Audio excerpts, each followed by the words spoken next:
Wisdom is one of the clearest signs of spiritual maturity, and it's something that we looked at in some other areas in Luke chapter 2 and verse 40.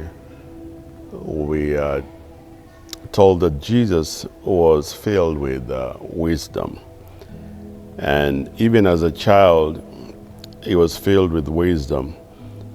And this wisdom is not just mere intelligence or knowledge.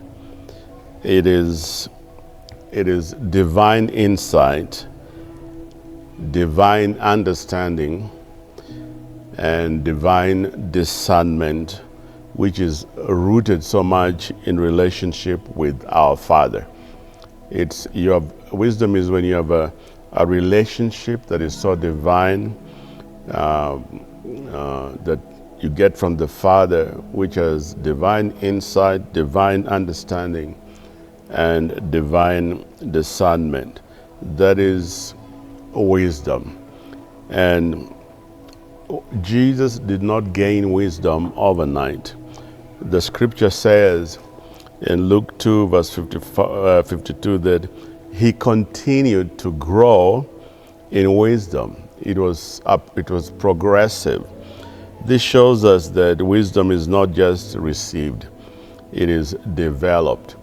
Wisdom, the divine wisdom, is developed. And usually the path to wisdom is paved with a lot of humility. There has to be a lifestyle of obedience and reverence for God. That is the path that paves the way for wisdom. Proverbs 9 verse 10 says, "The fear of the Lord is the beginning of wisdom." So you can see that wisdom, which is divine insight, divine understanding, divine discernment, is connected to God. It's a relationship with God.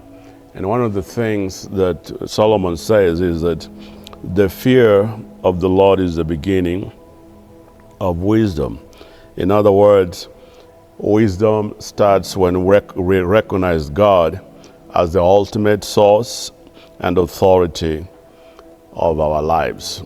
It begins when we invite Him into our decisions and we seek His word for direction and we submit our plans to His will.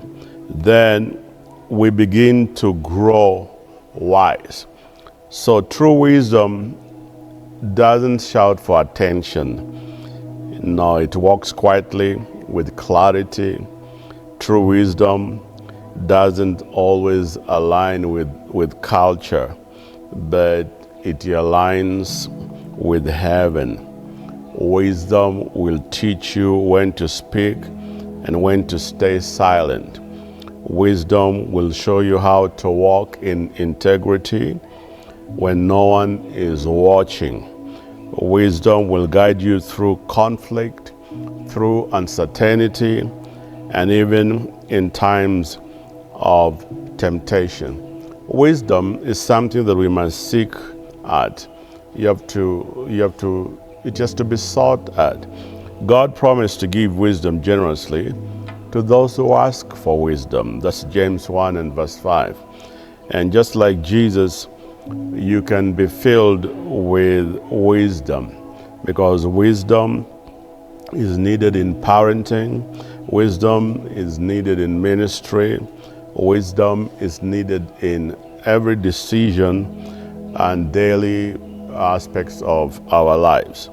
And as you grow in wisdom, you'll always reflect a heart and mind of Christ more and more. So it's prudent to ask God for wisdom.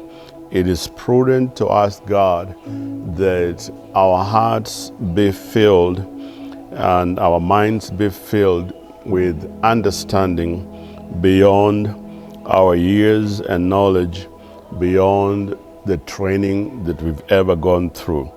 So I pray, may God teach you to walk in His ways. May God teach you to make decisions that honor Him. And may your life be marked with wisdom from above, because that is wisdom from the Father, which is not earthly. Because you either have earthly wisdom or wisdom from above. Wisdom from above brings success, it brings development.